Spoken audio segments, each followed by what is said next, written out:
Big changes could be coming for the healthcare industry as lawmakers take aim at PBMs. Will this new bipartisan legislation finally lower the cost of GLP-1s like Zepbound, Mounjaro, Ozempic, and Wegovy, or is it all just talk?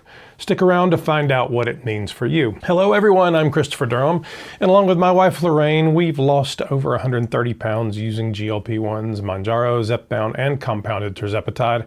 I have personally lost a little more than 86 pounds in just over a year.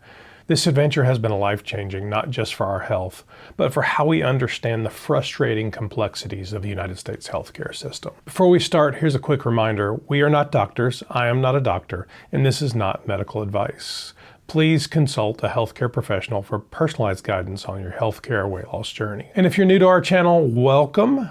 Don't forget to like this video and subscribe so you don't miss out on any updates. Today I'm diving into a hot topic that's been making waves in Washington, D.C., and it directly impacts anyone taking GLP-1 medications like Ozempic, Wegovy, Zepbound, or Mounjaro, or anything else that's coming along. The prices of these medications are astronomically high, and pharmacy benefit managers, or PBMs, play a big role in why that is. Let's start with what are PBMs and why are they such a big deal. PBMs are the middlemen in the prescription drug supply chain. They sit between drug manufacturers, insurers, and pharmacies. They're supposed to help negotiate lower drug prices and decide which drugs are covered under insurance plans. But here's the catch. Their business practices are often shrouded in secrecy, and many of those practices drive up costs for patients.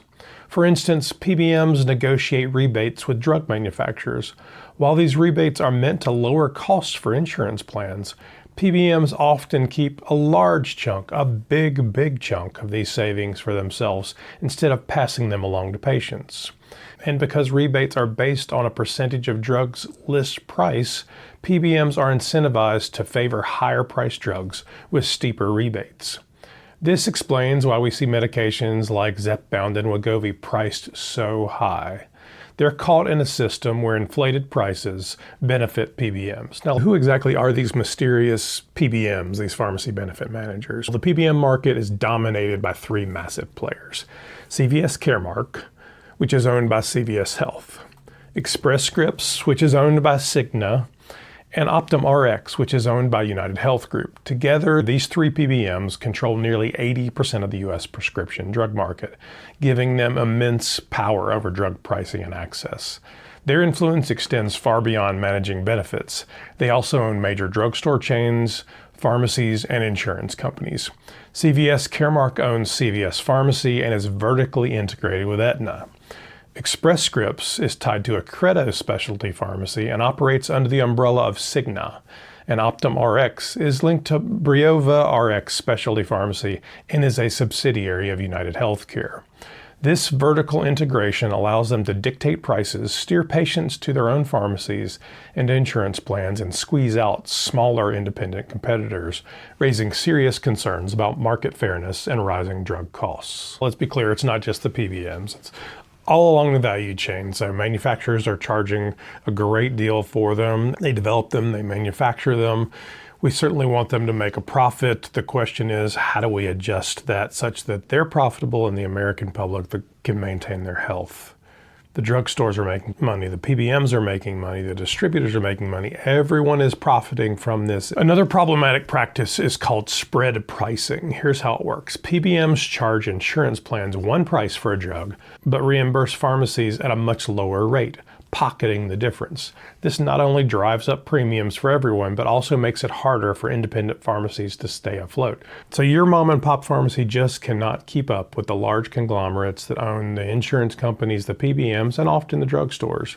This broken system has finally caught the attention of lawmakers. Recently, Senators Elizabeth Warren and Josh Hawley introduced the Patients Before Monopolies Act. This bipartisan legislation, that's right, Republicans and Democrats, aims to untangle the conflicts of interest in the PBM industry by forcing these companies to sell off their pharmacy businesses. The goal is to create more transparency and prevent PBMs from using their market power to stifle competition and raise prices. If passed, this legislation would require PBMs to divest their pharmacy businesses within 3 years. Companies that fail to comply would have to forfeit any revenue they earned during the period, with those funds redirected to communities harmed by PBM practices. It's a bold step, but will it be enough to make medications like GLP-1s more affordable? That's the big question.